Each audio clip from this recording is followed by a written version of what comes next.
Hello guys! Ito yung ice cream, kahinti na ice cream. Ito naman strawberry at saka vanilla. So ilalagay natin siya sa bread. So nabili ko lang siya guys ng 9 dirham. 9 dirham. Dalawa na siya. So parang pro sale.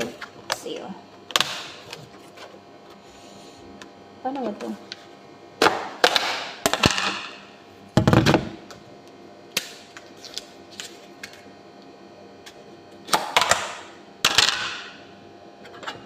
So, parang alam niyo yung sa probinsya ba, sa Pilipinas, makain ng bread na may ice cream. May bread naman ako kaya, palaman ko siya. Oh my goodness, so yummy!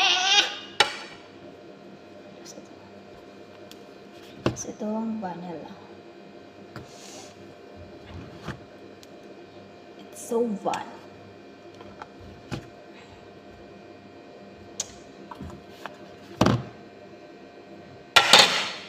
Yan, dalawa na siya.